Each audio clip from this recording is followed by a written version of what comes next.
Welcome, everyone. Happy Wednesday for a special edition of Versus. We were not around on Monday. We put on our show, our big show, Award This. But we're back today. So much has happened.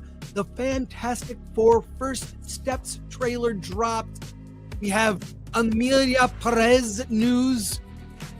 And will Kang be returning to the MCU? Jonathan Majors is back. We will discuss it. Your comments and questions. Most of our normal crew here on a Wednesday. I'm really grateful to them.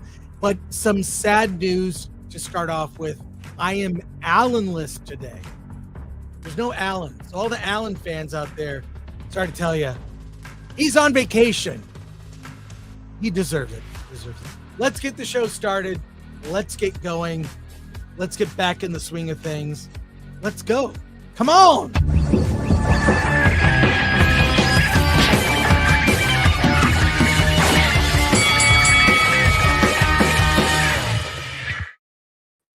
Hey, everyone. Thanks for being here today. We might be joined by Dante and the DA later, but I'm so happy you're here. Let's go. Let's start the show. Hey, I'm the script doctor. Happy to be here. I already miss Alan, but we're going to do what we can to make this a great show for you all.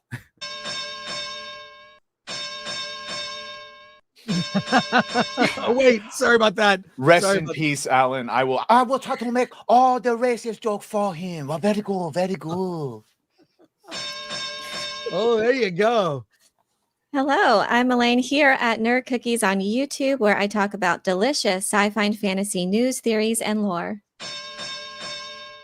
And I watch all your videos, Elaine, so thank you for that. You had a really interesting one about Dune Part 3, your concerns. I mean, so that was really good. I appreciate it. Yeah, I just dropped that today. Greg Fraser, who is an Oscar-winning cinematographer who won the award for Dune Part 1 and will probably, I assume, win it for Part 2. I don't know. But yeah, it's looking like he's not going to be on Dune Messiah, or Dune 3. Yeah, but I cover the rumors on that if you want to check it out. On who's going to step in for his shoes.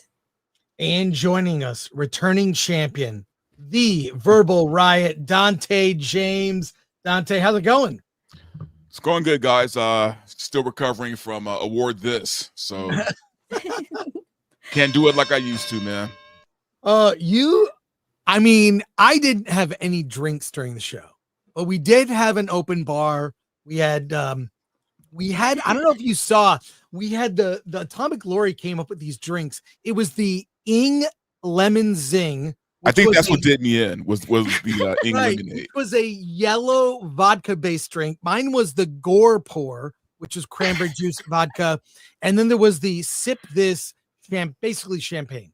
We were giving out champagne, so it was a great time. In fact, before we get to box office, I'll just sort of say this show. I have to compliment Atomic Lori, Maggie McGuire, our event team, the staff at the Frida Cinema. It was so fun. It's really nice. Yeah. I got to meet Dante. Did not recognize him. Badger, you were there. Paulie, the Superman disguise works but it was reversed. Dante, when he takes those glasses off, you cannot recognize him. And very good. What's funny is I look at here's our Instagram feed with all sorts of pics from the event. We do a red carpet. I mean, it is in a way, it's like a serious award show, but we don't take ourselves very seriously. There are awards. Someone asked, is the award plastic? It's like, no, it's glass. Beautiful. Check it out. Yeah. There's Brandy Roderick, who won for Best Directress, which is somewhat controversial because, they gender split the acting awards at the Oscars. And I thought, what better way to acknowledge women filmmakers than just gender split the director category, so we get a woman winner and a male winner. What's wrong with that? So and Zach Selwyn, our host, there are other people on the red carpet. It's just I don't know, it's so fun to see. I love this. Look at this. It looks so serious. Sounds like a real thing. It is a real thing. It is real though. That's what's very weird. real. Like you put this music to it, it looks so serious. You know, we're on the red carpet, right? So we actually just buy it on Amazon. Anyway, Chris, share my screen real quick. yeah, sure. You could see one of the people I got to meet last night or the other night. There you go. Hey, look at that. Who the hell is that? Look at that. That was the calm before the storm. That was Sharply dressed. there was a line going around the corner for all the filmmakers to go on the red carpet. We've got people there from Getty Images and all that. So Sometimes I think it's to my benefit that people don't recognize me on the street, though. Yeah, anonymity. You true. can sneak on through. True. You were all in John Wick style, but we are doing it on a Saturday, January 31st. So next year, I wanted to do it on a Saturday because we were supposed to do an after party. So we just partied in the lobby. Next year, we have plans. So Award This returns. And there is Award This merch on sale in the Film Threat shop. And we're adding pint glasses for Award This, which is cool. Lori doesn't know that yet. Comes in pints? Yes, it comes. We can get these pint glasses. Point. We're gonna sell the Award This merch through the Oscars, and then we're shelving it. So kind of like Disney stuff. So please watch the awards, skip through it. You'll discover several films that you probably want to check out. That's the purpose of the awards, drawing attention to small indie movies. So thank you. And open invitation to anyone involved in Film Thread. If you're in town, I'll hook you up. Free drinks. Okay. Let's see who's here. Wait. There we go. Oh, of course, Graph Web starting off early for 2, and many people did if you saw the news. Oscar died of shame. Hashtag cancel Disney Plus. A lot of people did. A lot. See the news. Aaron Sharman. For 20, can you put this towards a letter opener for Dante after Awards This? I watched the hundreds of beavers, and when I was done, how dare you, on Pornhub, I checked out the winner of Best Indie Movie. Yeah, that's that beaver. Hundreds of Beavers won Indie Movie of the Year. It's hilarious. Definitely check it out. I think we have a new system next year. I'm getting a thing with wax, to seal a letter. That's what we're going to use next year. I found where to get that done. So thank you, Aaron. That's very generous. Let's talk about box office. This is weird.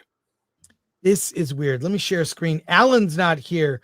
He is follow Alan, my pal Al on X. You'll see I'm at Disney. I'm doing this. I got this going on. Alan is having a good old time. I went to Hogsmeade. I want to go to Hogsmeade. What is he? I'm so jealous. I know. Yeah. So Butterbeer. let's look at the numbers here. No one could have predicted this. Number 1 at the domestic box office this weekend, Dogman from Universal at $36 million. And this second place is not even close, Companion with $9 million in almost the same number of screens. And I'm told I did not see Dogman, but I hear it's actually kind of not for kids. It's kind of dark. It's basically RoboCop. No, I'm cool. serious. This is what I heard from someone who saw the film, said it's basically RoboCop. It's kind of dark. I might check it out then. There's some kind of accident, and they take a dog's head and put it on a man's body. And he becomes Dogman. Wow. I would not have thought that was that movie. Are there CEOs sniffing blow off of hookers too? I mean, you compare it to RoboCop, so no, probably that's probably guy snorting wine. But I hear it's really not for kids, but did very well at the box office. I'm sure. What could it have cost? But Companion number 2 at $9 million. Mufasa still hanging in there with $6 million. Total gross 229 domestic. It's crazy. One of Them Days with 5.8 million. Total gross 34 million. That's in profits. Flight Risk dropped from number 1 to number 5 at 5.4 million. Sonic the Hedgehog 3, 3.2 million. Total domestic 230, so it's higher than Mufasa. Moana 2 still with 2.8 million. A Complete Unknown 2.3. The Brutalist 1.8 million. 12 million domestic gross. That is now in profits. And Den of Thieves 2 Pantera 1.5 million. Hey, You hated that, right? yes, it was awful. It's January. I mean, I think I like Sonic 3. I liked Companion. Flight Risk was dumb. One of them days was okay. The Brutalist, I think, is one of the better movies, but loses me on the second half.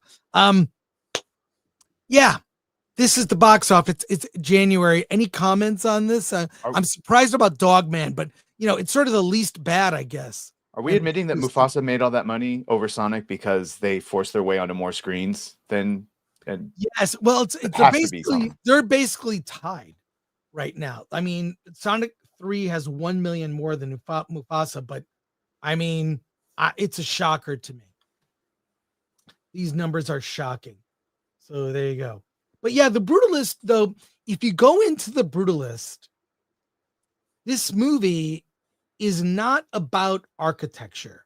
At its heart, the Brutalist is about being an artist and what it costs to be successful. So if you look at the movie, if you go see the Brutalist and you watch it thinking this is like literally, there is a scene where the lead character is violated by the guy that's giving him money for the project. It's horrifying. Hey, Alan is here. How does Alan have time while he's on vacation to watch this show? Sus. It's very sus. Alan, I'll send you the link. He has access. Yeah. But yeah, so I would the film I would recommend. It's not a perfect movie. The second half kind of loses it, but if you look at it through that lens, it's very, very fascinating. Any comments before we move on? I just think it's a really bad time for the box office right now. I would agree. Well, this year has always been a dumping ground. It's only where your very lucky good movie can actually have a chance to make some cash, because everything else is just, well, disposable. Dogman being rated PG, I think, helps it a lot, because that gets people to actually want to go into it. Companion, I don't think, is rated that as well, but also Mufasa is also PG. So some of the ratings there, I think, draw in the more family audience, which is cool. With regards to the Brutalist, I think the only thing that really hurts it is the runtime. People don't want to be 3 hours and 30 minutes in a movie theater. And, that, I mean, no slight against the director for wanting to really express everything with regards to that story. But I've had taken a lot of flack on social media when I'm like, listen, some dramas can get away with 2 hours at max, but really your sweet spot is 90 minutes for comedy, an hour 45 for action adventure. Don't go over that unless you have experience. And I'm talking like decades of experience understanding pacing, timing, and audiences, because most people that try that out in the early parts of the career, they end up falling on their faces flat. Like Peter Jackson had made a ton of movies before he did Lord of the Rings. and there's a reason he needed to do those movies first before taking on something like Lord of the Rings, which is definitely very long, but you don't feel the length in that movie because he knows how to make it work.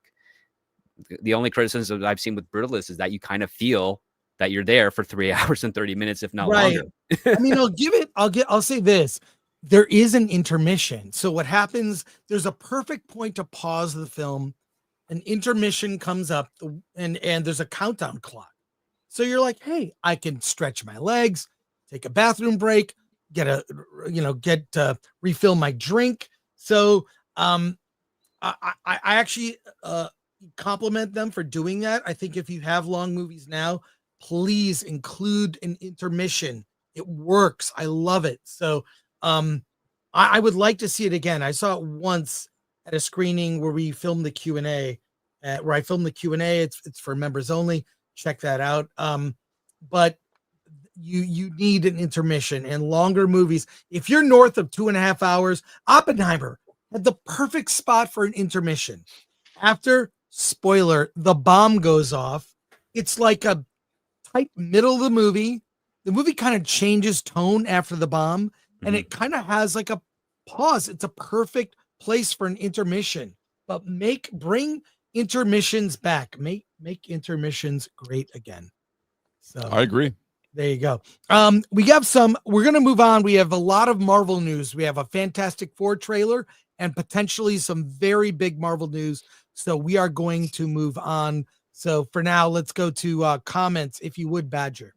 M for 2. Anyone looking forward to The Monkey? Anyone?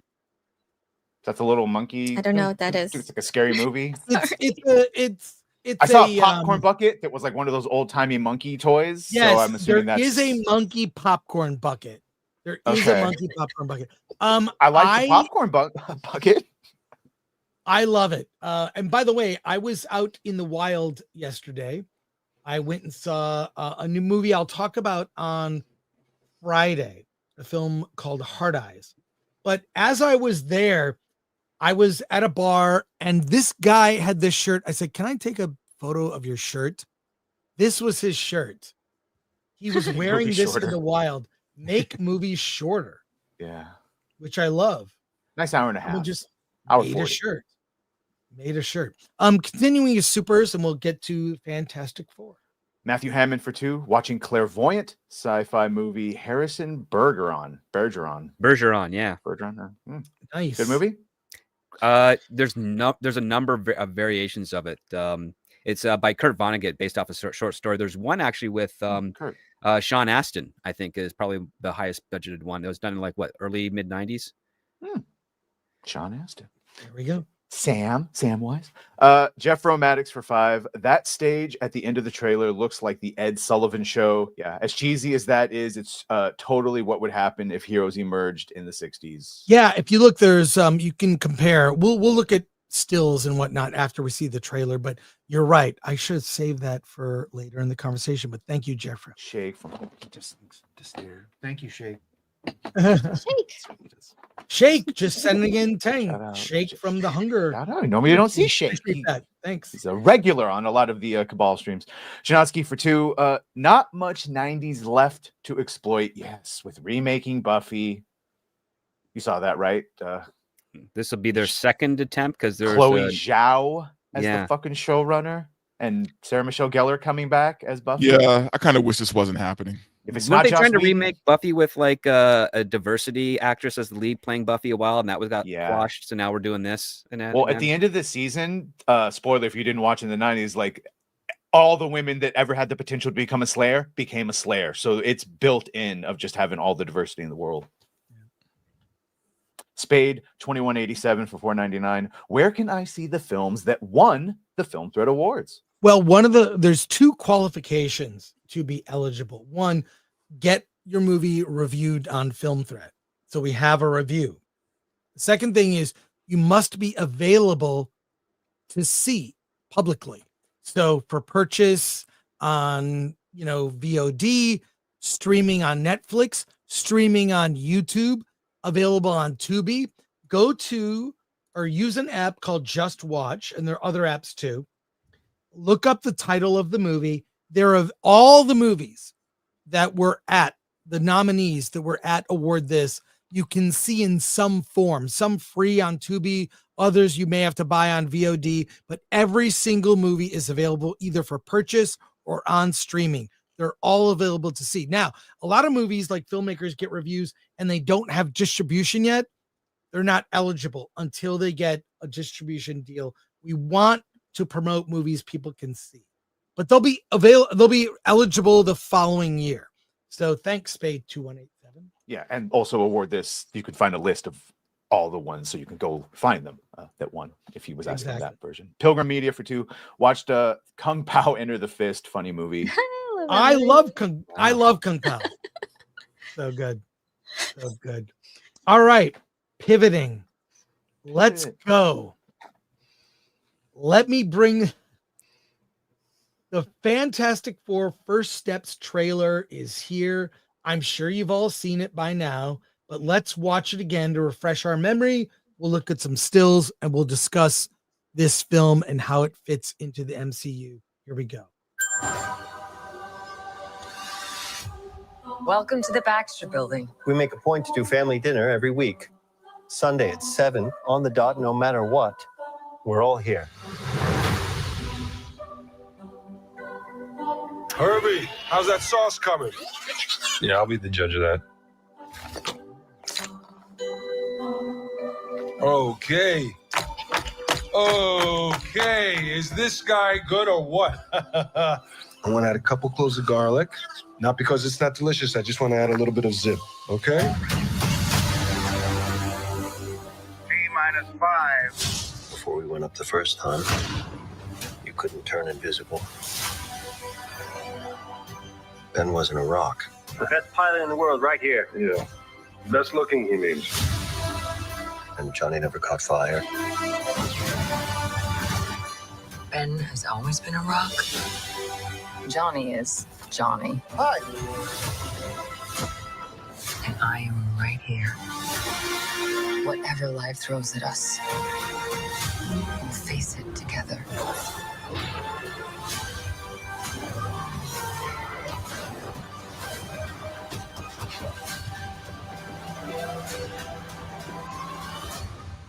As a family.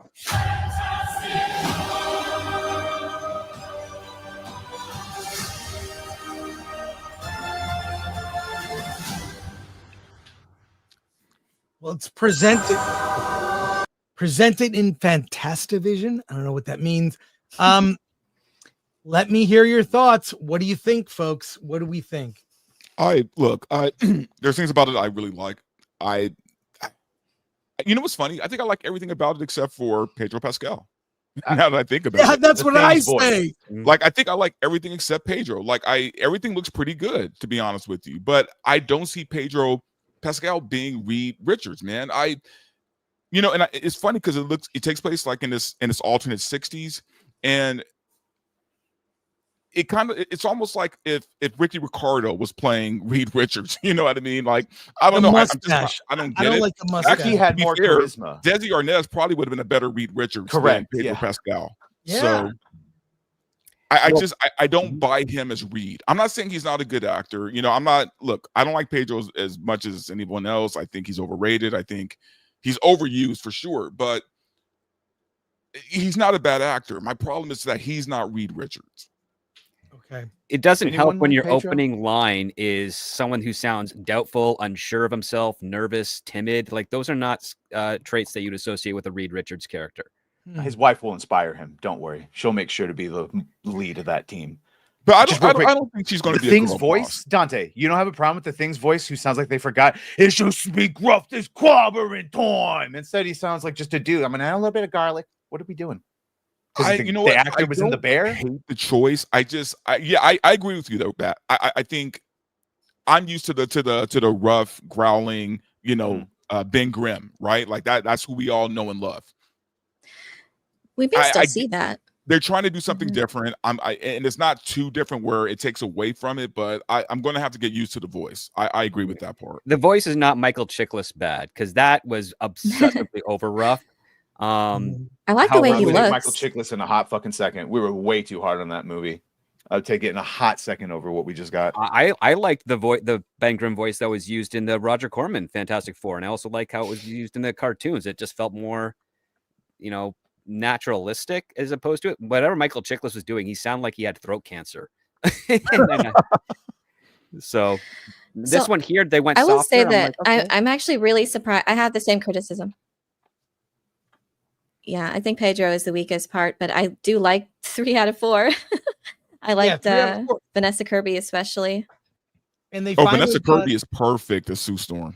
They finally got someone to play Johnny Storm that would dye his hair blonde like his sister. Yeah, I like him too, especially. I loved him in Stranger Things, so I'm excited to see him in this. Yeah, these are some teaser posters with the 4.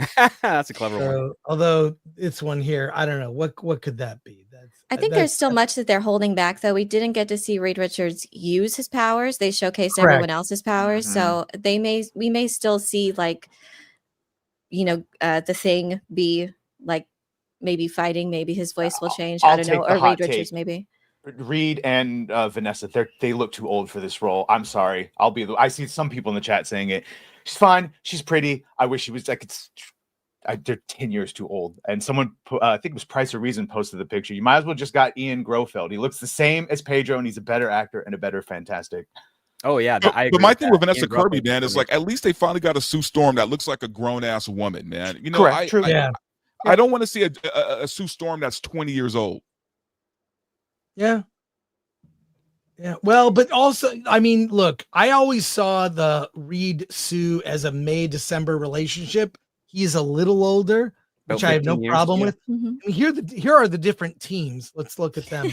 Now, famously, I was on the set and I'm in the documentary called Doomed about the Roger Corman Fantastic Four. You know, they've got the white gloves and white accents, so kind of close to the current costumes. Here is, of course, the one with Ewan and Chris Evans. This team at least had charisma together. I believe they were a team and liked and knew each other. Oh yeah, I mean, like Chris Evans really nailed the Johnny Storm aspect of the character, the arrogant, foolhardy guy, just wants to do good, but is kind of an idiot. And then the chemistry he had with Michael Chiklis in their fights were pretty inspiring. And did anyone see this one, which was yeah, it was terrible. It was awful. So they can only go up from here, right? Is that right? Yeah. And then here's the current team with the Beatles, like Ed Sullivan Show. I love this aesthetic. I love the vintage retro vibe. I love completely it. agree. I love the retro stuff. It reminds me of Mad Men. Because I don't know if you watched all 7 seasons of Mad Men. I love that show. Everything from the clothing to the music to everything about it, the attitudes. I mean, there's smoking in the first episode. People are sexist and racist. There's all the fun stuff. It was great. It was great. And there's even Disney like Imagineering of what you thought the future was going to look like. I remember in the first season, one of the first few episodes, one of the kids like kind of acts up and he gets slapped in the face. Calm down. You know, like did you see in the beginning when she welcomes them in, like as they're going by, the cake sort of rises up automatically as they walk by. It's like it's what in the like 50s and 60s they thought 2000s would look like. Now look at this. We don't have that. We could have had this. This is Disney's Fantastic Four. Could have been more black people, right? Yeah. Like, oh, absolutely. Sue Storm would need to be black. Yeah, but still with blonde hair. I mean, this may be a hot take, though, but I actually think this is a better trailer than the Superman, James Gunn's. I agree with that. I agree. It conveys the emotional tone a lot better. Yeah, I know what the story. Well, I get a sense of what the story is. I get an indication of the characters and their personalities. Just a little bit of a tease there, so I feel like I know them and what they're gonna, and the theme, which is family and, you know, defeating whatever the tease at the end with Galactus together. So I really get a sense of, and I didn't get any of that with that first trailer for Superman, which is what I was wanting to get. I want to know what the story is, but it really just felt like a sizzle reel. Elaine, your mic, something's wrong with the mic. She's coming in from Arrakis, but I think she's not wrong because one thing that the Fantastic Four thing had that the Superman trailer didn't was dialogue. All we got was Crypto, Take Me Home. This one we had so much more where they're able to beef up what is the tone and perspective of the film. Yeah. We have to cross our fingers that we're going to get some dialogue during that Super Bowl trailer coming up. So and it didn't zoom in on the Fantastic Four where we all beaten up and on the ground and stuff. It's, you know, right. Am I better? You're better. Yeah. Yes. Yeah. Well, the one thing I really liked about it, going back to the aesthetic, is it felt very Kirby to me. It felt very Jack Kirby, and I really like that, man. I feel like tonally, this might be the closest we get to like just a real Fantastic Four movie, because I don't know. I feel like they're better placed in that era versus 2025. This is all you're going to get because you know it's going to jump into the modern. What I wanted from the Superman trailer and what I was looking forward to is that hopeful, optimistic tone. And honestly, I get more of that in this trailer. It really feels lighthearted and optimistic, hopeful. And I like the core theme of family, and I think it was cute. And I don't know. I just think overall it accomplished what I hoped the Superman trailer would accomplish, but hopefully that will improve. That just didn't move the needle for me with that trailer. This did a much better job of piquing my interest and actually building excitement, which I didn't have before. And it Now, I did it notice had like heart. one person was really missing from this film or from the trailer, which I guess, it's just a teaser, but Reed Richards. they purposely kept out the Silver Surfer. If Silver you notice. Surfer, no Yeah. Julia. Yeah. Yeah. Well, and but- Reed Richards' powers. There's some things we were missing too. But that's I don't mind that. It is a Yeah. teaser. I It's gotta a say, teaser. I felt something. And I think with the Superman trailer, other than a couple shots, I didn't really feel as much in that trailer as this. This looks also very wholesome because it's a period piece. You've got kids and that lame sound effect that is lifted right out of episode 1 of the A little bit like kids. Jetsons almost. Well, like the kids laughing, that they Mhm. repeated it like 3 or 4 times in a row. But I'm more excited about this, but the weakest link is Pedro. Reed doesn't have a mustache. You will see Reed unshaven, right?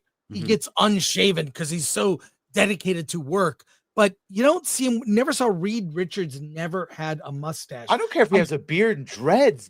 Pedro just has beta, low, not charismatic energy. Mr. Fantastic's supposed to be fantastic. Exactly. It should have been John Krasinski. They did him so dirty. Oh, Yeah. No, not big ears Krasinski. Yes. Get Anson Mount, more handsome. Oh, more Anson masculine. Mount. Yeah, Oh, Okay, Anson I Mount can see would be- that. Yeah, he It would would have be been gay actually for really Pedro good. elsewhere. John I can see Krasinski that. all day long, sister. Ugh. I could see Anson Mount for sure, but like, yeah, he Or the does other not- actor who plays Shazam. I can't remember his name right now. Zach Livy. Zach? Oh yeah.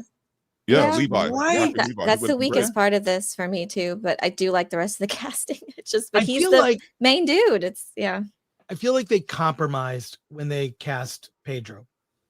They Mm-hmm. compromised. So Well, because Pedro's their go-to guy. He's the company man, right? Like they'll always put him in parts of Disney. So I mean, he's also what they call let's call it like it is. He's white adjacent, but he is Yeah. like he satisfies the DEI requirement. But you could say casting couch, but okay, sure, we'll go with that one. Yeah, No, you know what I mean. yeah, He's I know like what you mean. white passing, whatever you want to say, Yeah. but considered He's non-offensive, DEI? but he counts as ethnic. Yeah. yeah, but he could at least shaved the mustache, right? Look, I like Pedro Pascal, but not in everything. In every franchise. I mean, he'll be doing a Jurassic Rebirth next. We might watch that trailer. Oh, later yeah. next time. Well, I feel like Pedro Pascal is like, trying to make fetch happen, right? It's like they keep pushing Yeah. him and pushing him. he on is his day, fat. It's like, Stop. okay, we get it. You guys like him, but most of us don't. Stop with Pedro and stop with Zendaya, please. Yeah. Please. But overall, in spite of the flaws, this teaser is a better teaser than Superman. And by the way, I'm seeing both movies. This is not dissuading me. I'm saying, what am I more excited about? The Fantastic Four. It also, what I do like about it, I almost think, does every Marvel movie have to be connected to every Marvel movie? Does every Marvel TV show have to be connected to everything else Marvel in terms of media? It's like this could be standalone, not make reference to anything. Maybe a tease at the end with Doctor Doom, but leave it alone. Does Just Superman have it- make more? Chris, the problem with that though is you can't have the Fantastic Four separated if they're going to make Doctor Doom present Right. in the Marvel universe, right? Like if he's going to be the orchestrator of Doomsday and Secret Wars, then the Fantastic Four are synonymous. Like they have to be there with Doctor Doom. So And we did see a quick shot of Red Ghost, Mhm. which is the Rogues Gallery of Fantastic Four villains is amazing. Red Ghost, who has like these, he goes up to try to repeat the thing that the Fantastic Four did with the cosmic rays. He gets these powers and he brings up a bunch of monkeys who get powers, super powered super apes. Communist And, apes too. That's the what's other that? part. What's They're that? communist apes. Yeah. So it's As you do. I love that. I hope we see Mole Man and Doctor Doom, obviously Galactus, and what I'm told from Galactus and the actor who plays Galactus, I think is Ralph Ineson. oh That Yeah, it's great. voice, we saw him in Nosferatu. I think he's great. I've heard it looks like his as Galactus looks like a cross between like Kirby and H.R. Giger. I cannot Ooh. wait. We got a yes. So we got a little taste, a little tease in the trailer, and I, for one, am really excited. Chris, if you were a betting man right now, based on what you know of both properties, Fantastic Four and Superman, which one makes more money? Oh wow. I think probably Fantastic Four at this point. Really? Because I think Superman. Really? Okay. Yeah, Well, just because Superman. It's DC versus Marvel. Now there is a good Superman does have a full 2 weeks of the box office to itself. They're opening July 11th. This is what, 24th, 25th. Right around Comic-Con in San Diego. So and they'll probably do some big event with Fantastic Four in San Diego. Jurassic Rebirth will get the most. Oh no. It'll be both. Wouldn't that be funny? Wouldn't that be hilarious if that was actually the better movie of all of them? Yeah, No, but the marketing No, sorry, go, Elaine. for Superman, the marketing as far as visual, you have to get us a sense of what the story is. You have a lot of like chaos going on. It feels like sizzle reel footage for the Superman trailer. You have to let people know what can they expect. Just give me a little taste of what the actual story is and what the characters' personalities are. And I feel maybe they're just saving it for the Super Bowl. I don't know, but hopefully they can ramp it up for that. I'm looking forward to both, actually. So we'll see. Yeah, I'm looking forward to both. But Fantastic Four was my gateway comic. It was my gateway comic as a kid. It was that. Then I discovered Batman, and then, that's a switch. But first of all, I agree with CD Stein 69. Fantastic Four does not have name recognition. You're right, but it's new. The public likes things that are new, and DC has had so many. Look at the DC failures of the last couple of years, from Flash to Shazam 2 to Black Adam, bomb after bomb after bomb. DC has a worse reputation than Marvel. And even though Marvel is tainted, and this will be preceded by next week. Dante, you and I are seeing Captain America on Tuesday. We'll do a Tuesday late night reaction stream next week. Good. I think you're gonna Marvel has this is their comeback year. And I gotta tell you, I'm not looking forward to that movie, man. I'm going to see it with you, obviously, but yeah. Nothing about Captain America. But he's black, Dante. Don't you understand how important this is for black people to see him represented as Captain America? Especially during Black History Month, right? Yep. Right. It's real important. Right. But yeah, no, nothing about this movie.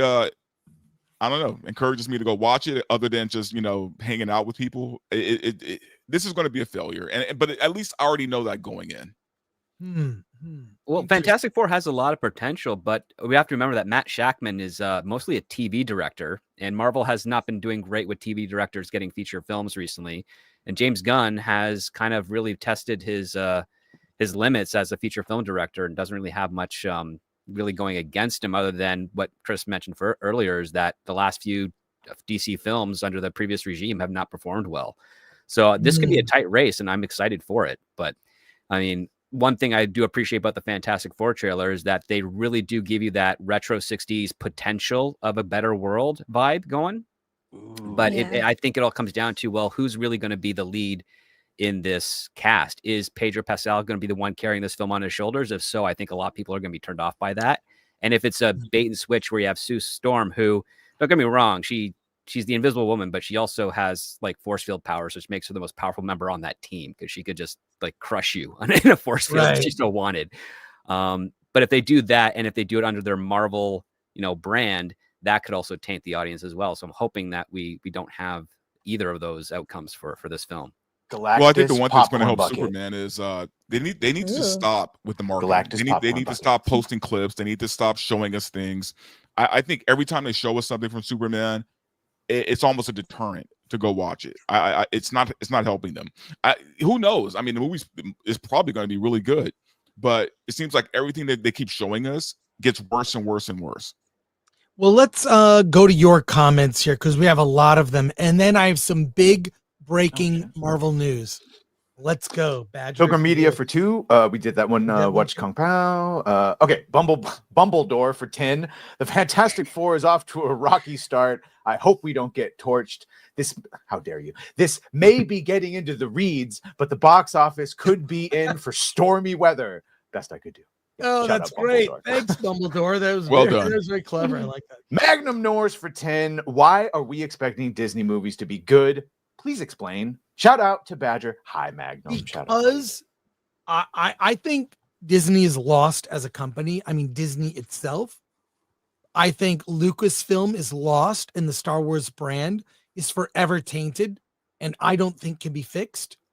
But Marvel is going through a transition. I mean, just a year ago in January, there was a purge of what were the activist elements within Marvel. And they're trying to make a course correction. The word is that Kevin Feige said, we did our bit for King and Country. And now we're going to just make things that appeal to the fans, I think. But the problem is it takes 3 years to make that correction. So this is a transition year still of stuff like Ironheart and other things they'll have to put out. And we'll see. I think you've got some things that have potential. Daredevil, Fantastic Four. You've got some things that we know are going to be pretty bad. Captain America, Ironheart. But also, we have to judge things like on a case-by-case basis, man. Agreed. We can't just lump everything together. We have to judge every movie, every TV show on its own merit. You know what I mean? Yes. And don't get me wrong. I'm not saying like these studios deserve our benefit of the doubt.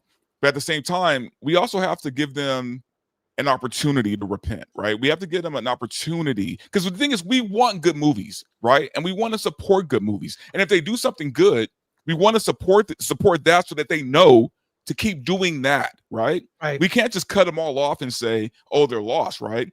With that said, Lucasfilm is lost, but normally, normally, Yeah. we want to judge You things gotta- on a case by case. You have to keep your eye out for when they break the pattern of crap, right? Because if you can't find that pattern broken and you can't see them trying to at least fix themselves, then no one's ever going to hear about it. And that's the very truth of the matter, is that there's probably going to be, maybe if we're lucky, 2 or 3 good Marvel movies over the next 4 years that most people will not see because they've already been burned enough from the previous Marvel films that they're not interested. They'll then discover them much later and be like, oh, I missed this in theaters.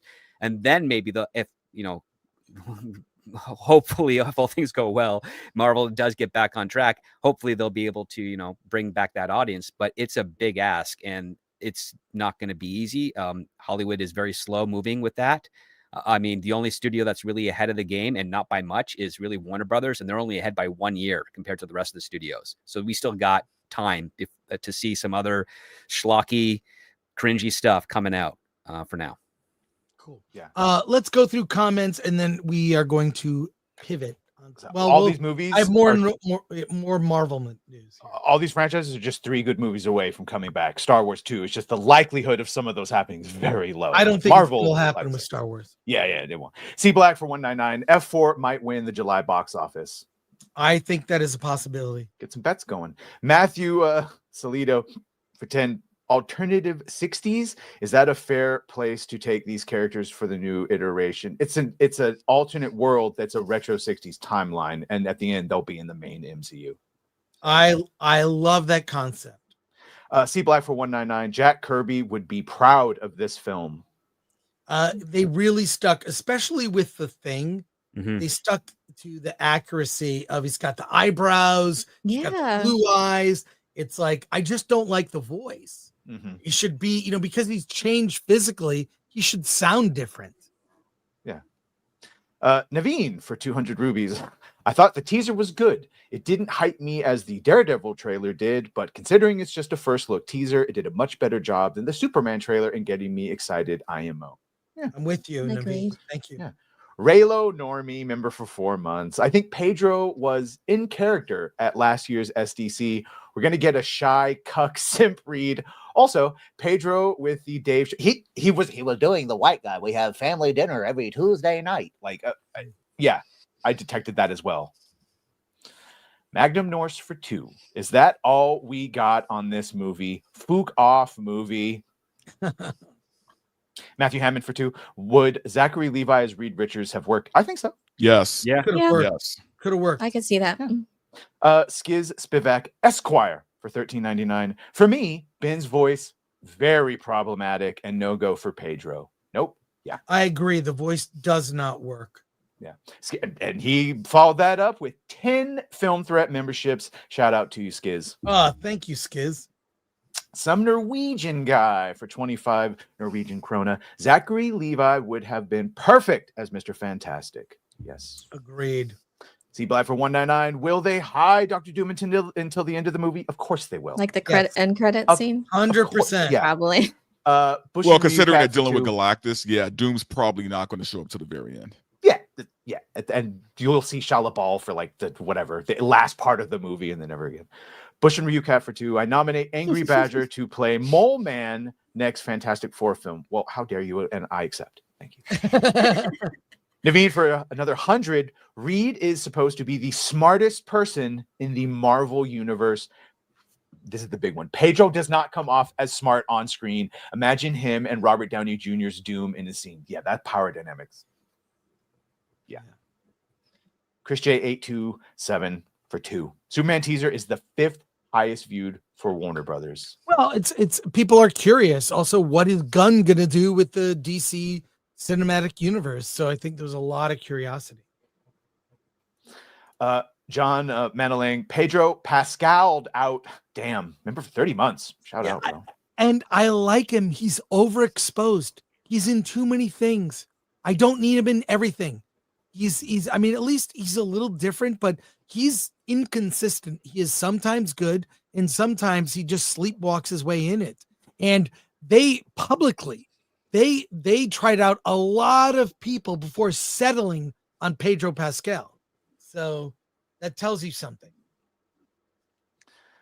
Pharaoh of Vibes for $19.99. Marvel needs to focus on storytelling, not checkboxes. I'm black, and no one in my family, including young high school aged cousin kids, are going to see Falcon fight Hulk, but they selling it like we need to watch it because Yeah, Black Panther. It was all of them. Yeah, That's what they do. well, that's Yeah, but Bob Black Birch Panther was was actually good. Yeah, Thank well, you. that's Yeah. thank you, the same Pharaoh. tactic, different movies. Very generous, Pharaoh. Thank you so much. SD0 for 2. Why didn't they keep John Krasinski as Reed? Because Kevin Feige basically said he was doing that to fan cast fulfillment.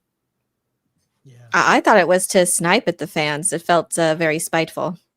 That is what I think too. It's yeah. You want a fan cast, John? Okay, and then they did what they did. To We'll him. make spaghetti out of him. Yeah. How you like that? That's what you I get for enjoyed telling it. us what to do. Of course you did. I hated the movie, John but I hater. enjoyed that. I thought it was funny. I'm like, that wouldn't happen with Reed. I bet you Pedro picks up on the first call when you call him. JB. Oh, wait. So you're saying that Reed Richards, the smartest man in the Marvel Universe, wouldn't have told the Scarlet Witch what Black Bolt's power is? Exactly. Yes, of course not. Black Bolt is also immune If to he his own speaks, powers. you'll be destroyed. JB's spooky review for $2. Pedro's best role is dying in Buffy the Vampire Slayer. Yeah, he played a vampire in one of the episodes. Oh, I remember that one. Mhm. All right, we're going to pivot for a second. I want to show you Pivot? something and then share some news. We will look at a trailer for a movie that was the hit of Sundance, could have won this actor a Best Actor nomination 2 years ago. This movie was put on the shelf. It is now coming out in March. This film is coming out, could win the lead actor of this movie an Oscar. Oh, yeah. It looks really good. It is coming to theaters March 21st. Jonathan Majors in Magazine Dreams, and Marvel is considering bringing Jonathan Majors back to the MCU. How do you thread that needle? They obviously pivoted when charges came. You know, we can rehash all of that, but and I don't think he was very good as King. I do not think he was very good. If you remember, they said they got rid of him unrelated to those charges. Like they were already saw that it wasn't working in Ant-Man 3. That the choice to Right. make everything around him was just because of that one little performance at the end of Loki. I'm being bombarded by ads here, but exclusive Kevin Feige, Marvel's Kevin Feige considering bringing Jonathan Majors back to the MCU after the studio cut ties with the actor. I don't know if you can read that here, Badger. Just give us the first couple paragraphs. At one point, Jonathan Majors was being set up to follow Josh Brolin's footsteps as the next overarching Marvel villain. His character, Kang the Conqueror, was established with several appearances that would have led to Avengers: The Kang Dynasty and Avengers: Secret Wars. In 2023, however, Marvel Studios cut ties with Jonathan Majors after he was convicted of assault through studio head Kevin Feige now reportedly wants Jonathan Majors back in the MCU, aka the Marvel Cinematic Universe. Yeah, so I don't know what you think about all this stuff, and we can go over all that again. But how do you is this to wrap up all the loose ends? Is it a good idea? What do we think of this? It's not a good idea. It's not a good idea. Let's say none of this crazy stuff happened over the past couple of years. Just on character alone, Kang, for me, was never that great of an Avengers villain. I'm sorry, I never cared for Kang, period, no matter who or what iteration it was. But let's skip that. That's just my own personal taste. I don't think Major should come back. I think he should take this opportunity. I think Magazine Dreams looks very good. Very good. And maybe he should focus more on dramas, focus more on getting different roles. Let Marvel save themselves. He doesn't need to come back for that. I mean, yeah, Kang's introduction was incredibly mishandled as it was. I don't know how they would even pivot back. I think it's best for them to reboot and move forward from this. It would seem to me that if they were going to bring him back, they'd just bring him back as a different Kang, which is not helping anything, because Kang is a time traveler, and they could have done something like the Edge of Tomorrow, like Avengers versus the Edge of Tomorrow type of thing, where every time they defeat Kang, he just goes back and corrects it. So they're always in this loop. That would be a fun Avengers movie to see at Marvel at its peak, but they didn't do that. They went in this quantum realm stuff. They did the Loki thing. They let Jonathan Majors decide to act as a stutterer as one of his variations of Kang. It's all just a bunch of bad decisions. I think they should just let it be one of those hanging chads, so to speak. Just let it be out there in the ether, and maybe it's people not forget. Though. Did anyone here watch What If season 3? Because there's a whole fucking episode where they wipe out the Council of Kangs. He's gone. They already addressed it. So this is, I think this is a do. Like Right. I don't. How would they end it? Well, it's What If, so I don't know what that. Yeah, but they say it's all canon, so I don't know. Just let him go. Let him be. I don't like know Daisy how you would Ridley, repivot. leave Jonathan alone.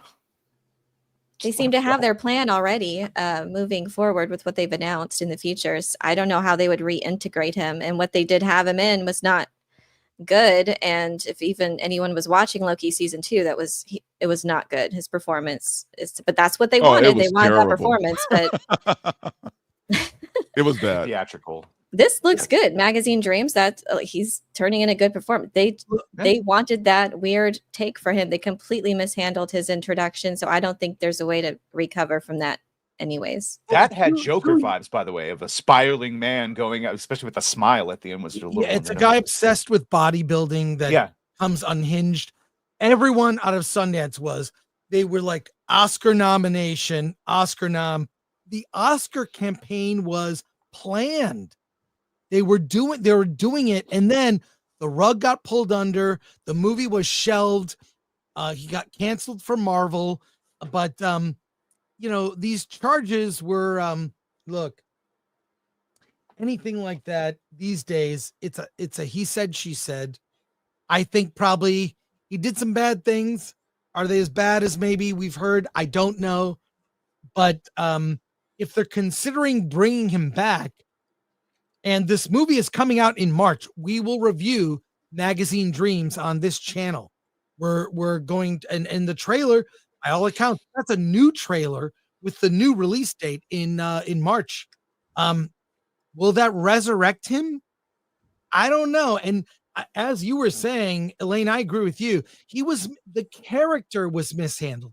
When you defeat him over and over, the original plan for Ant-Man and the Wasp Quantumania was Ant-Man was going to die. He was going to be killed by Kang.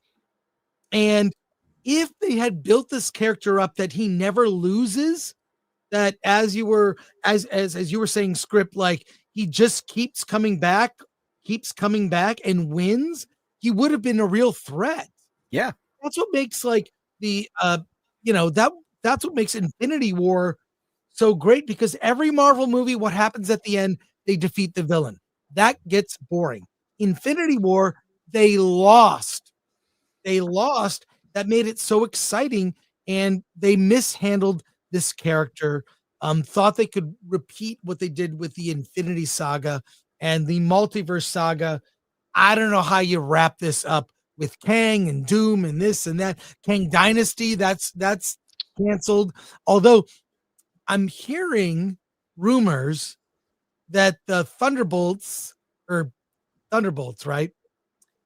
That's not the title of the movie. That is not the title. There's an asterisk. Yeah. Yeah. Correct. I was hearing rumors too. I thought someone was trolling me. No, there rumors. It could be Dark Avengers, is what the Oh God. I'm just So it's suddenly going to release and be called Dark just- Avengers instead of Thunderbolts asterisk. I'm just saying.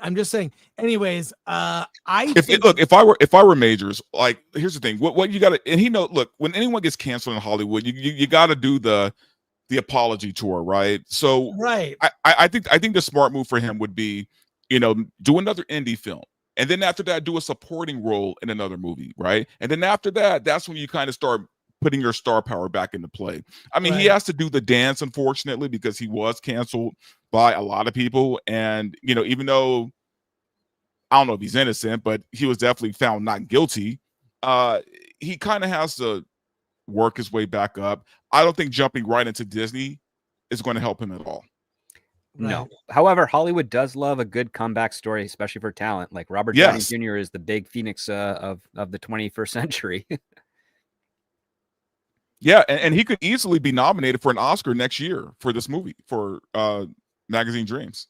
I mean, that was the buzz, is that he was a lock for at least a nomination, not necessarily a win, but a nomination. So I don't know. I think it's still up in the air here. Still up in the air. So we'll see. Yep. Oh, according to that comment, Jonathan Majors is not a bad actor at all. No, I think it was bad as Kang. I think. Well, it's Disney, man. He made choices that were not great choices. So let me share a screen here, and this is Marvel in 2025. We shared this before to give you an idea. We've seen, and we still have not talked about Spider-Man. We will discuss this on Versus maybe after all the episodes are out. I think they're halfway through right now. So we had Spider-Man, Friendly Neighborhood Spider-Man, Captain America, Daredevil, Thunderbolts, Ironheart, Fantastic Four, Wakanda, Marvel Zombies, Wonder Man. That's what we got for 2025. Oh boy. That's a lot. It's a lot. Let's go to comments here before we'll look at the trailer for Jurassic Rebirth. Let's do that. Magnum Norse for 20. Dank DeMoss broke the record for female deadlift. All she had to do was stand up. Well, that's true. That's true. Get in a lift. Oh my God. Matt Tween, member for 20 months. Marvel made their moral choice. Why would he want to come back after they distanced themselves so quickly? Well, they didn't really do it quickly. Well, look at Gunn, right? Gunn was, summarily dismissed before Guardians 3, and then after being put on ice for a bit, going to do a DC movie, he came back to Marvel to do Guardians 3. Well, that worked out for him because Alan Horn actually fired him without any approval from anyone else at the Disney or Marvel brass. So that's how he was able to escape by with that cancel attempt. Yeah. Well, to be fair to Marvel, they waited until well after the charges were filed before Majors, and if you believe them, they were already wanting to fire him before that. Mm-hmm. Magnum Norse for 2. Somebody lift this woman onto a flatbed. Oh my God. Darius for 2. Magazine Dreams. Creed if it was the wrestler. Oh, it is. I mean, I love The Wrestler.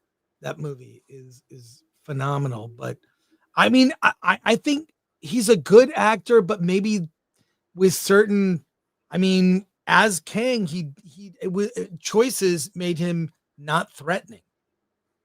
C Black for 199. Let him be the Beyonder, Kang in Secret Wars. That was one of the original rumors, is they were going to turn him into a Beyonder variant. Some Norwegian guy became a member. Thank you for Shout that. out. Magnum Norse for 2. I need to lift my ass home. He's got a billion of these. Pharaoh of Vibes for 499. Dark Avengers would sell tickets to the general audience. Thunderbolts doesn't mean a thing to normies. Agreed. Agreed. So there you go. All right. Should we look at this trailer? We're gonna get hit. Lori, we'll probably have to cut it out. Is it Warner Brothers? Universal pretty bad? Universal. They always suck. hit. So but we should look at it. I like the Jurassic. Sorry, go ahead, Elaine. Or do you just want to pull up images, or Let's just watch it. We'll cut it out. He's a rebel, Elaine. Remember, Lori, we're gonna cut this out. So let me present this here. Let's go, because I want to get your thoughts. I will talk on the. I haven't actually $1 billion. I can't wait to see Scarlet save us all. It looks like, it looks more serious. She which I like. Pterodactyl, Chris. It doesn't look serious. I think it more serious in tone. It's not jokey. It doesn't look like they're a bunch of kids. I don't know what. There's one kid. I mean, look, you can't top the first Jurassic. She said Jurassic Park. She said it. She said the line. But Jurassic World, fine. They're doing these trilogies, kind of standalone. This is a new trilogy in the Jurassic franchise. More serious. I like Scarlett Johansson. Mahershala Ali, always liked him. I wish he was Blade. I think he'd be great as Blade, but why not team him up with Wesley Snipes, whatever. But I'll see this, and I like a more serious approach. Did you see the movie Anaconda back in the day? Jennifer Yes, Lopez, of John. course. Okay, it seemed like that, except Mahershala just. Isn't that the plot of the sequel? They went to go extract something from the anaconda for a medicine. Yeah, it's also one of the plots of the earlier Jurassic Parks too. But don't get caught up on plot. It looks better. There's dinosaurs in it. It looks better than the entirety of the Jurassic World trilogy. Bingo. I'll granted that. I completely agree with that. I love the setting. I love that back to the jungle and the wild with the dinosaurs. The only thing I don't like now is the genetic modifications. So that part kind of disappointed me.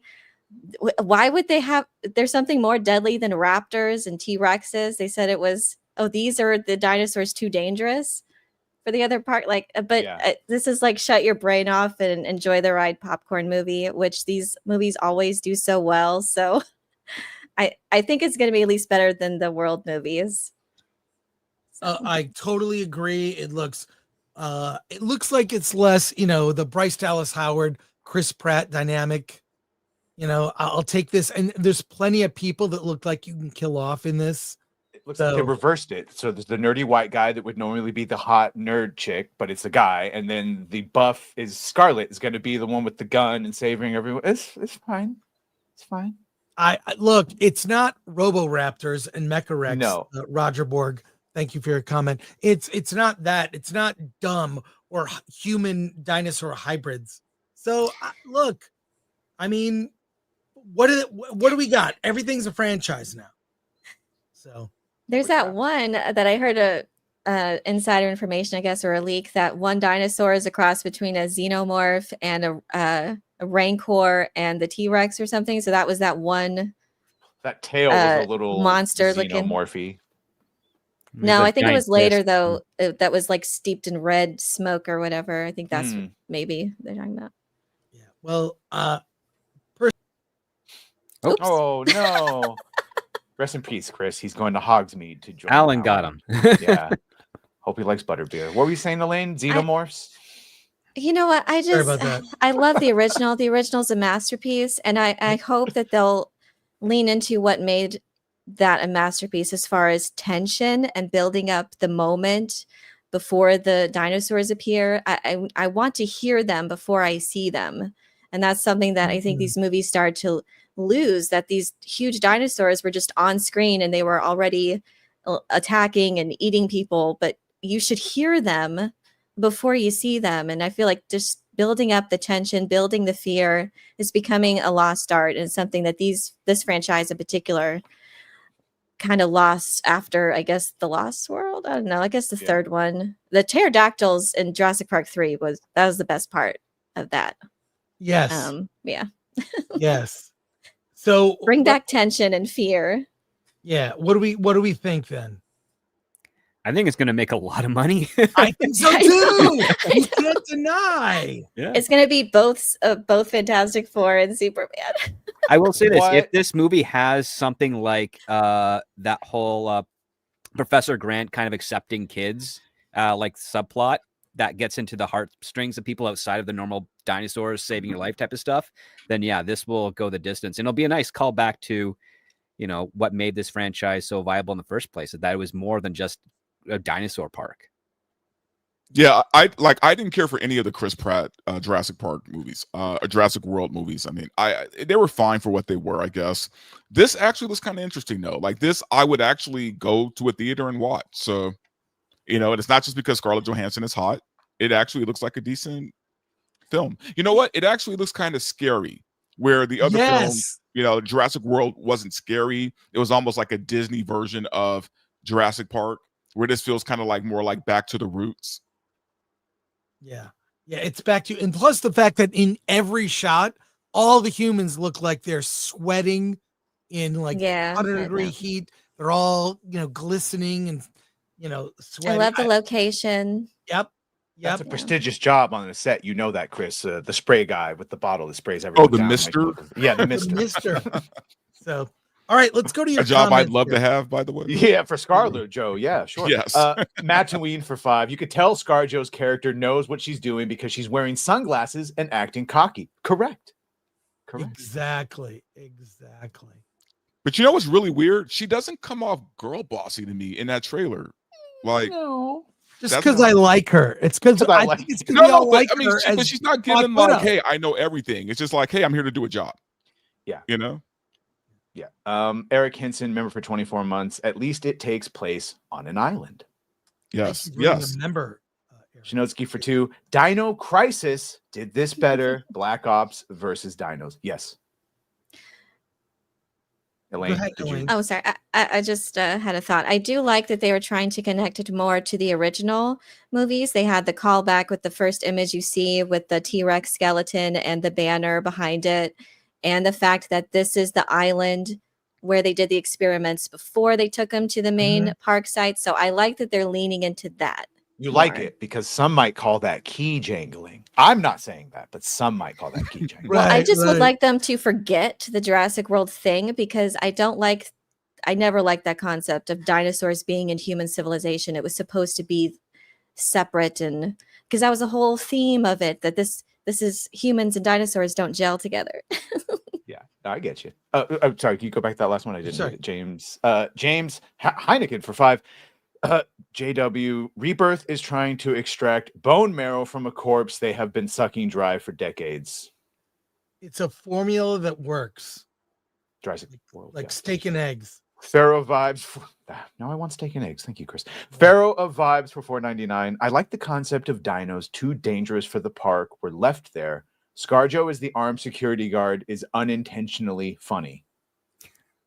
I'll buy her. They did introduce her as a doctor, right? So maybe she's just an expert at tranking and getting out dangerous animals for study or something. I don't try to steel man it. Jason Webster for 2. Coming soon from Marvel Television. Iron Fart. I would watch Iron Fart. It's probably better than Iron Fart. I would literally watch Iron Fart. All right, I got really quickly though. I want to say I feel like the reason why I don't like Jurassic World movies is that they introduced this element of all these dinosaurs, all these different types of dinosaurs, mutated dinosaurs, all these different things. At some point, those things are going to overtake the Earth. Okay, they just are. And the problem is, we never got that movie. We never got the movie where the dinosaurs just take over. No, but we have a cartoon show that did that, and that was Cadillac and Dinosaurs back in the 90s. It was a good comic too. All right, pivoting. I've got couple more topics for us, and this relates to the Jonathan Majors. Netflix distances itself from Karla, Sofía, Gascón. Cowards.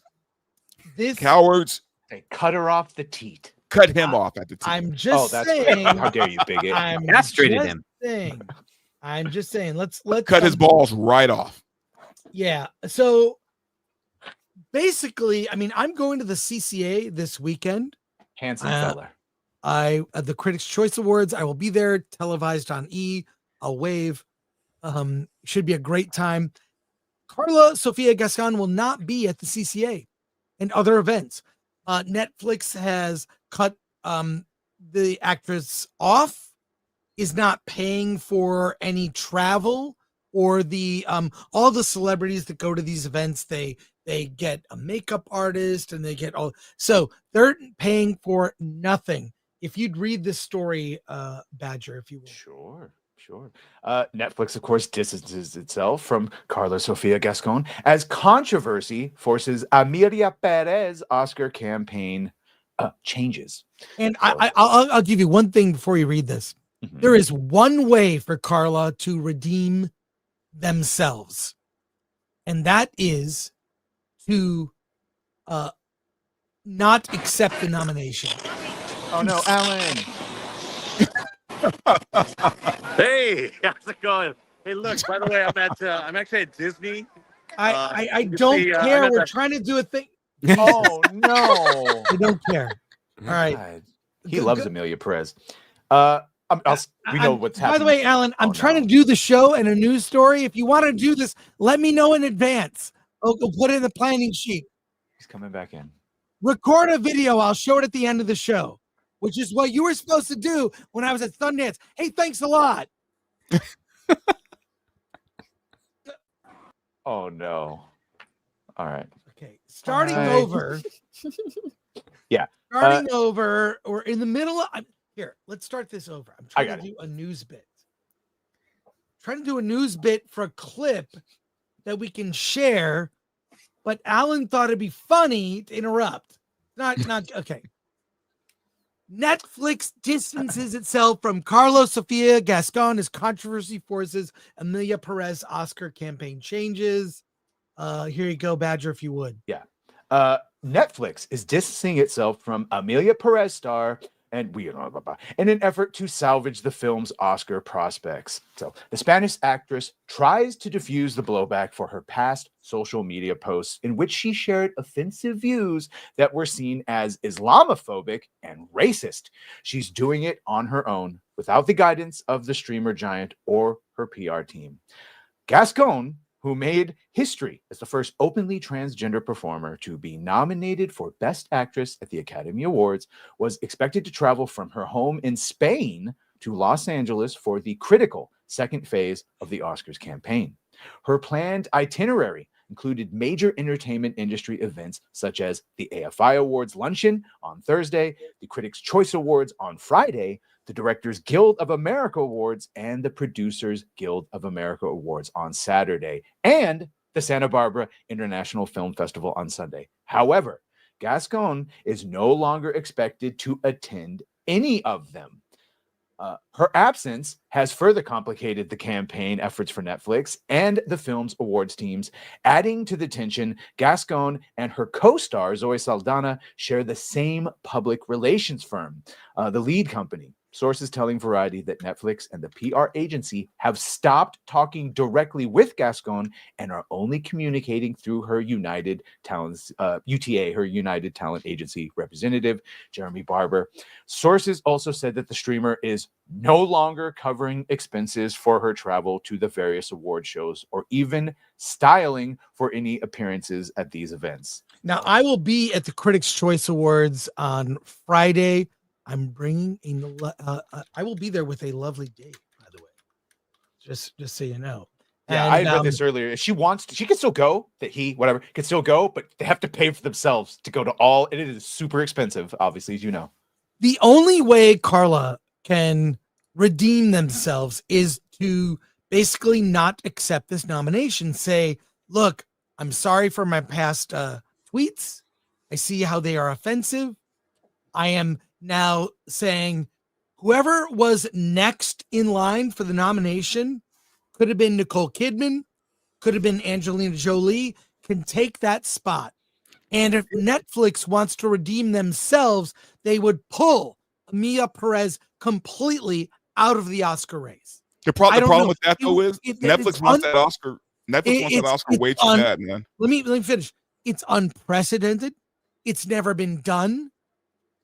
So, but with all the controversy surrounding this film, aside from the fact that it is the worst rated in terms of critic score, all that, it's the worst Best Picture Oscar nominee in years, in recent memory, but definitely years.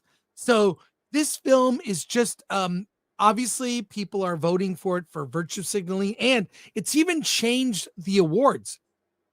They're going to do that Fab Five. The plan was to do a Fab Five where they bring all the nominees out and say nice things about them. They're not doing it now. Have you seen that format? All the actors stand on stage and they say how great they all are. They're not doing that. I would be surprised if Gascon, which maybe you could say Gascon, will even show up to the Oscars. This is a travesty. It's got to get the Oscars rethinking all the virtue signaling and get back to merit. Movies that are maybe both popular with the public and critics. Maybe we can do that. That worked out in some years, but recently it's insane what the Oscars have become. Your guys' thoughts, I want to hear. I was going to say that the three biggest problems with this are, number one, Netflix wants that Oscar bad.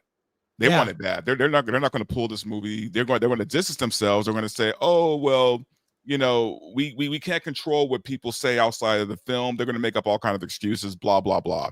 So that's one problem. They're not going to do it. Number two, Hollywood wants this. They want to say they have their first trans, Best Actress. They want it. They want this so bad, especially right now because of Trump. They're finding ways to give her that. I'm going to say her for now because I don't want to get you in trouble. To give her that Oscar, right? They're looking for ways to do it. So nothing's going to happen there. Thirdly, though, she's already said that she's not going to bow out. She's not going to pull herself out of this Oscar race. Really? Okay. Yeah. There's an interview where she says, I deserve this. I deserve this, right? So she's not going to pull herself out. So on three levels, this is never going to happen. And this is what makes the story so good, because the Oscars is going to be a shit show, and I cannot wait for it, because she's going to show up. She's probably going to demand some shit. It's probably going to be a Will Smith situation this year, and I can't wait. I think the Academy's hoping for that because they want the ratings. They want the ratings on regular over-the-air broadcasts. They want it on streaming. They want people to watch their show. And you're right. Netflix also wants this as well because, I mean, even though this movie was made and then purchased by Netflix, they'll take anything they can to get attention and to say that they're the next wave of entertainment in Hollywood. Yeah, they want this. They want this bad. Yeah, Netflix wants this more than she does.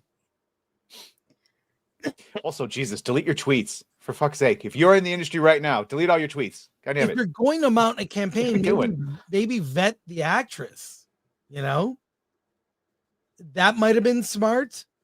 Vet her more, but like, it's weird that Emilia Perez has 13 nominations, tied with Gone with the Wind, and beating movies like The Godfather, which had 11 nominations.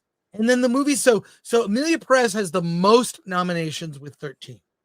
The Brutalist and Wicked are tied with 10 nominations. That's this year. So Wicked makes sense to me. Brutalist makes, and Wicked is popular with audiences. Brutalist not so much. But Brutalist I get. I don't know about 10, but I think that's at least in the mix. Emilia Perez, I mean, I'm just like surprised by. It's a complete shocker.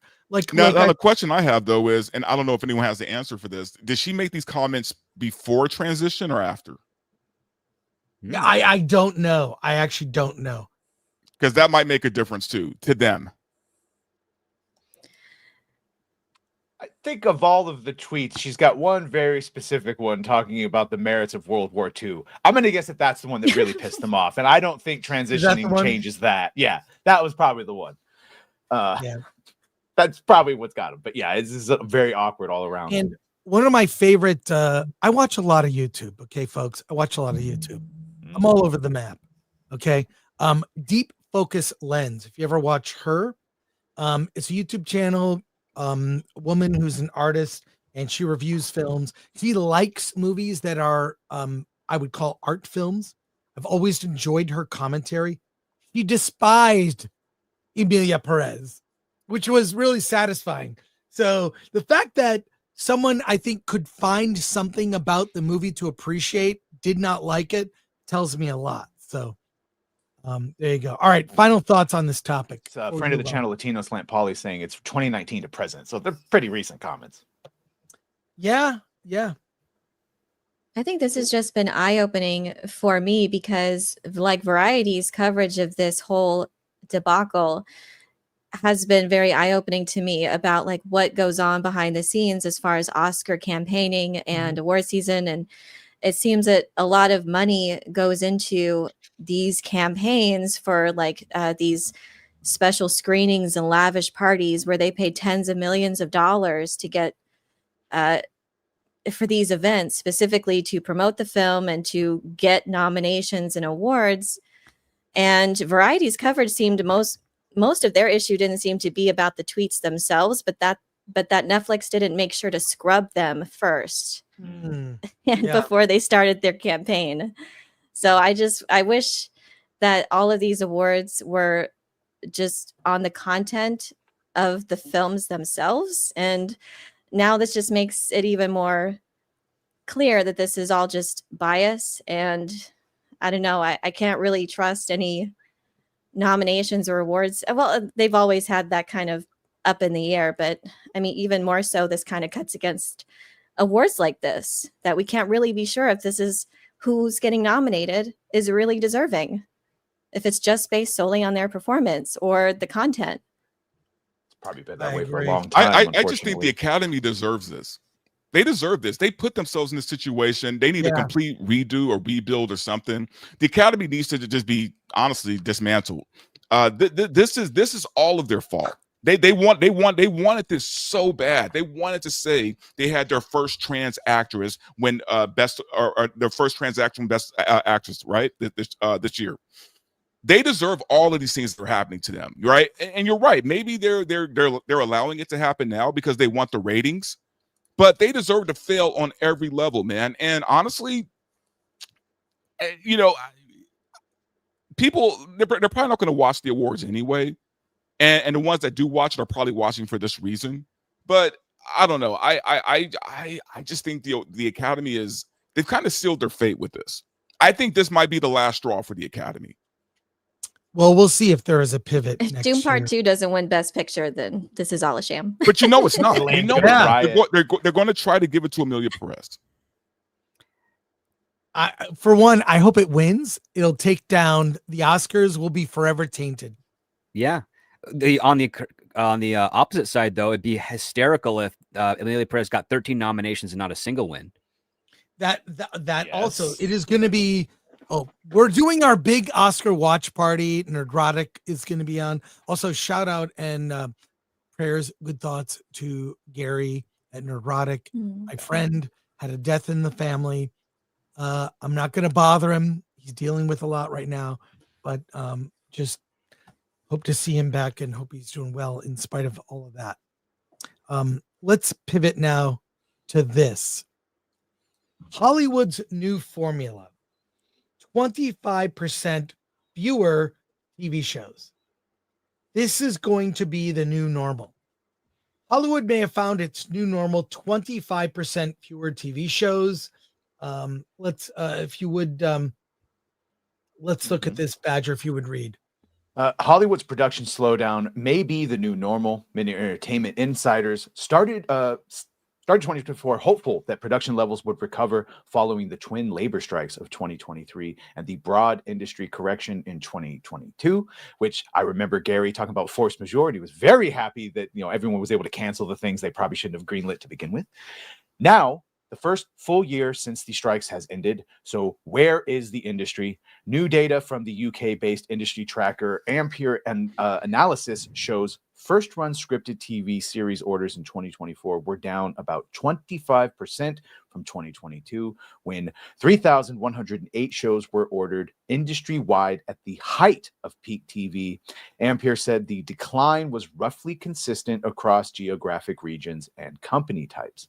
What's more, they expect the entertainment content outlay by the industry's top spenders to be essentially flat moving forward, estimating that total entertainment content spending, excluding sports, by the 6 big media companies, Netflix, Amazon, Disney, Apple, Paramount, and Warner Brothers Discovery, would be flat at $98 billion in 2025, with growth largely coming from Netflix and Amazon.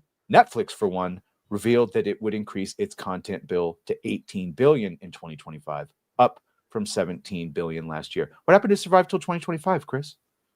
Yeah, well, here we are. This last thing, we'll look at this chart. The industry realized they could survive on the industry realized that they could survive on 75% of its peak, said Guy Bison from Ampere's. He's the executive director. In 2024, everyone has leveled out to the strike year level. So here we are looking at the estimated spending from Disney, Comcast, Warner Brothers, Paramount, Netflix, Apple, and Amazon. You see, they're just doing less. What do you think? I think Badger, a Script Doctor, you may have some comments on this. This is a great sign because oversaturation has been killing the TV market for years, especially on the streaming side of things. You have too many shows, too much money going out, and no quality control as a result of it. You have some producers that are overseeing a dozen television shows or streaming projects, and how many of them are actually getting any ratings or getting any buzz with audiences? Very few and far between. So why would you want to spend upwards of $120 billion a year on getting nearly 500 to 600 television shows per streamer out there when they're not even actually capturing the audience that you need? It's completely asinine. It's backwards. You're not getting the best of the best. You're now grabbing anyone that can just put pen to paper and who can get behind a camera and say action, cut, do it a little bit slower, do it a little bit faster, just so you can put out content to occupy hours of the day. There's no must-see TV anymore. If they're starting to cut back on productions and also expenses, that might actually allow for quality to come through at the top and maybe give everyone who likes to watch TV, especially the classic shows that they're able to binge on Netflix, a chance to find something new that gives them those same feelings that they got 15, 20 years ago. Yep. So we'll go to comments at the end of the show. We're going to end a little earlier today, but I have another news story. 15, 20 years ago is what everyone's watching shows from 15, 20 years ago. So yeah, that's just go back to when we made basic bitch good shit, and it'll be real easy. Here we go. AI commercials are taking over the Super Bowl this year. This is from the Hollywood Reporter, author Alex Wieprin. I will scroll down, and Badger, if you would do the honors. Sure. Super Bowl commercials are in many ways a reflection of the American economy. Want to understand how strong the car industry is? Just count the number of spots during the big game. Is travel post-pandemic back? The Super Bowl spots for airlines and hotels will provide an answer, but it is also an indicator of what has become mainstream, or at least what wants to become mainstream. Just look a few years back when crypto-related ads were everywhere, or the slow and steady rise of commercials for sports betting apps. This year's Super Bowl, to be held February 9th on Fox, will anoint artificial intelligence companies and products as the new mainstream. Did you hear Justine Bateman? She started screaming. Yep, that is despite the week's Wall Street Journal meltdown after a Chinese app, DeepSeek, shook the foundations of Silicon Valley. AI is coming. If it's not already here, it's almost in every business. It will be coming like a freight train, says Mark Evans, executive VP of ad sales for Fox Sports, in an interview with The Hollywood Reporter, breaking down what to expect. He says, so you will see some more AI-focused creative, which I think intuitively would be expected.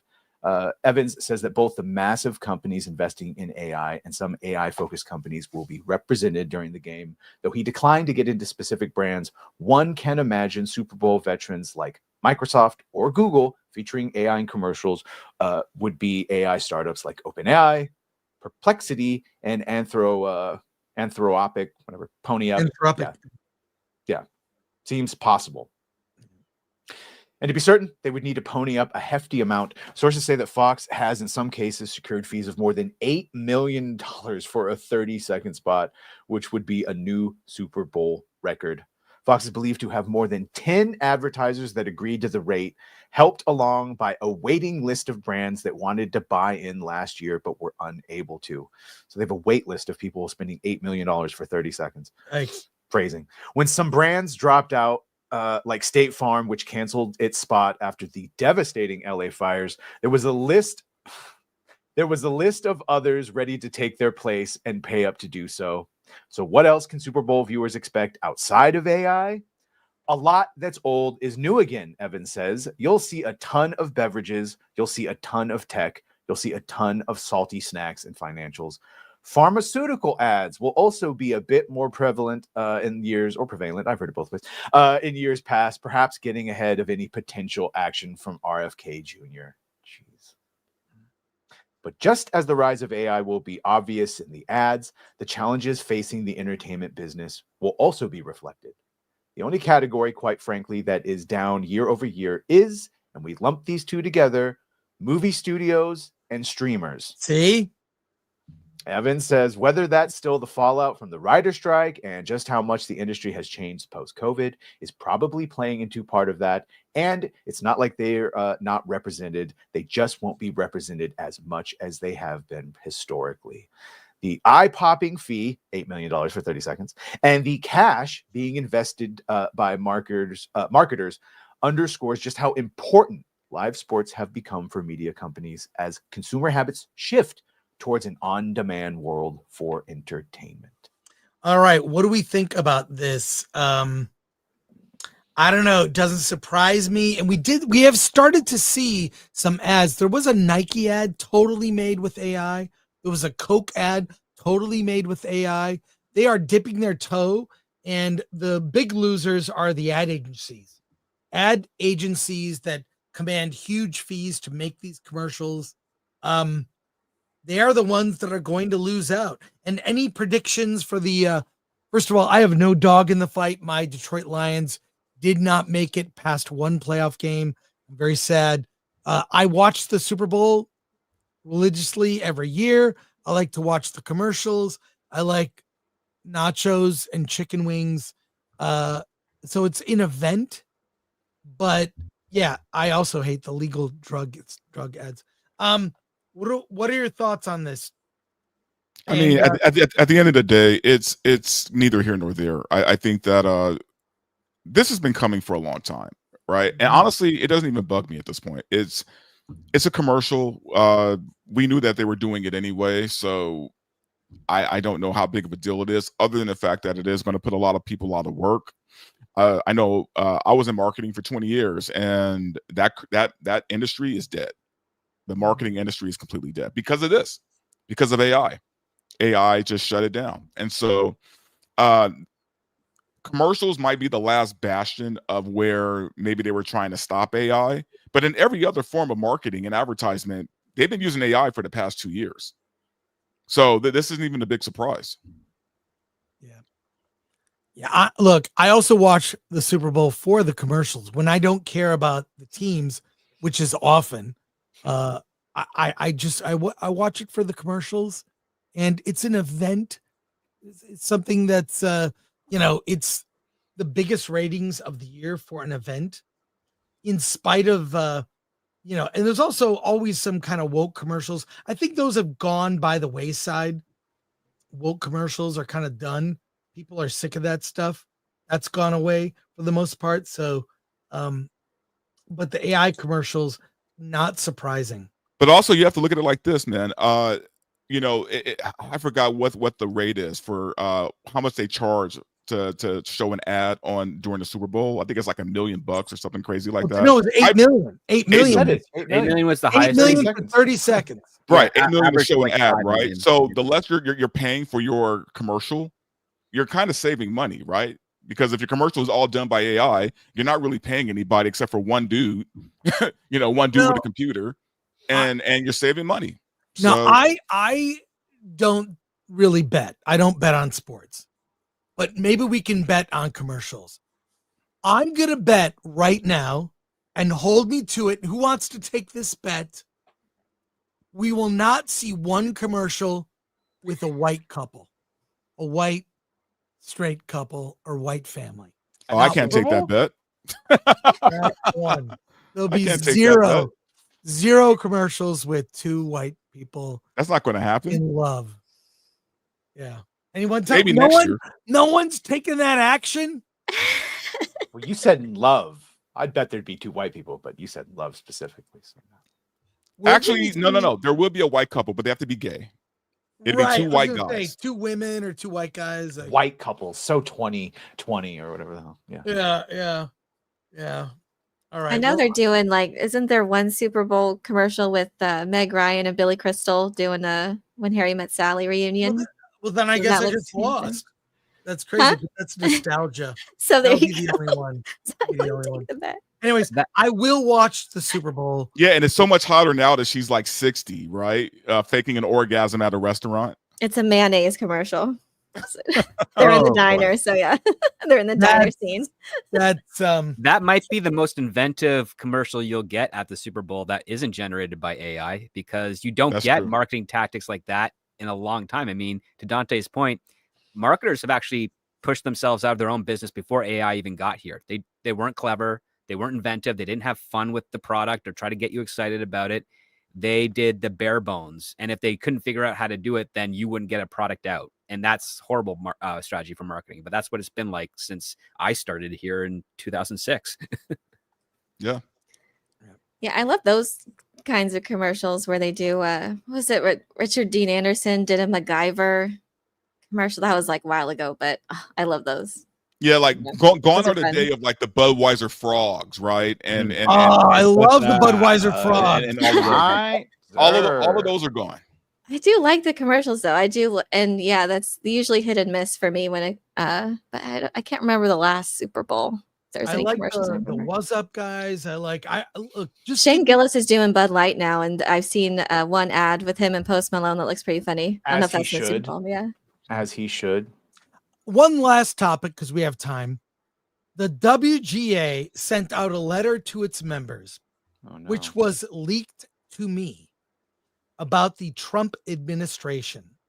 If you would read this, Badger, this went out to all members of the WGA. A friend of mine sent me a copy.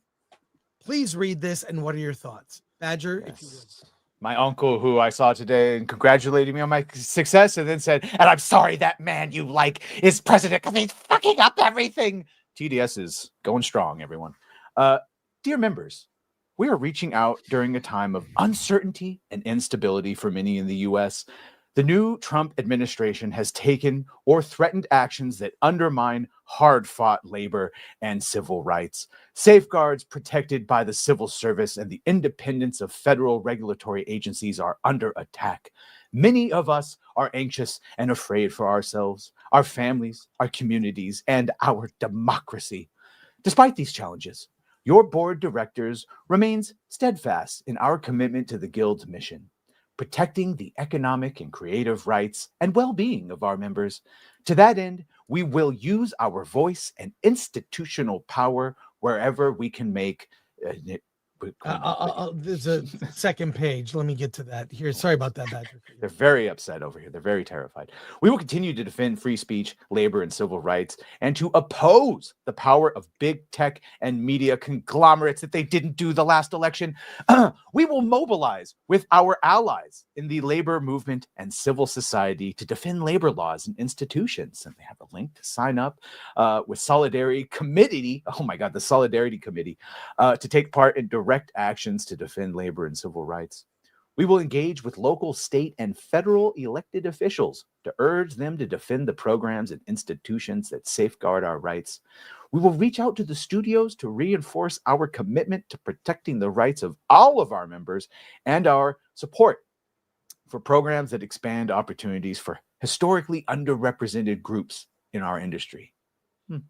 We will continue to defend our contract and health and pension funds. We will continue to support our members affected by the wildfires, raising funds and providing aid and sharing resources.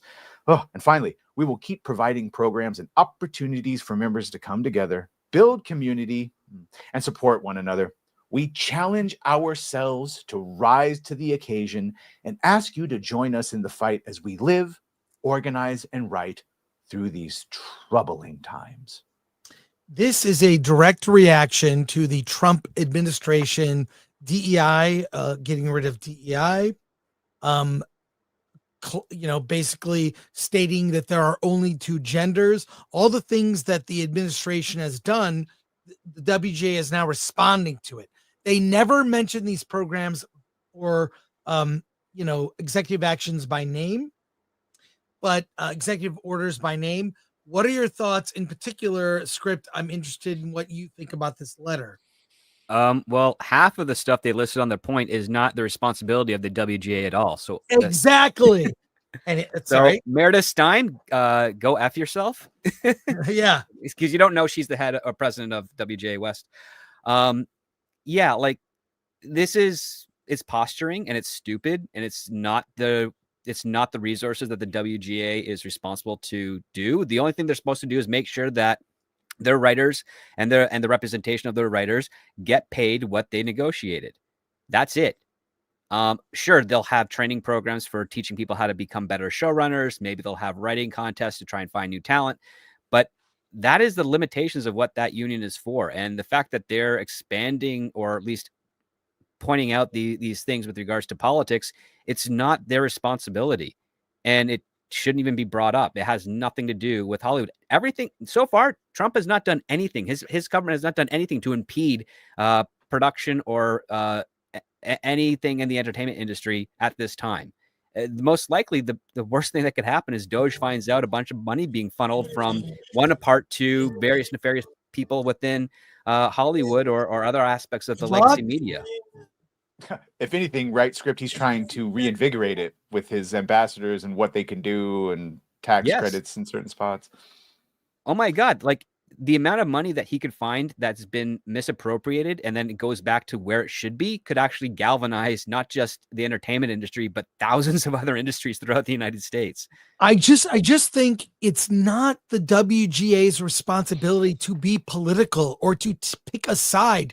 It's get your members' work, protect your members' rights with regard to payment for their work, and that's it. Yeah, and, they didn't care about big tech. Remember when Trump? Well, actually, the WGA's been divisive on big tech because they don't like Netflix because they're a tech company, but they like Netflix because they get their members' work. Exactly. Or like social media is more what I was referring to. They were fine when social media was working for them. But now that it's been sort of nullified a little bit, now all of a sudden these big tech companies are fucking a big threat.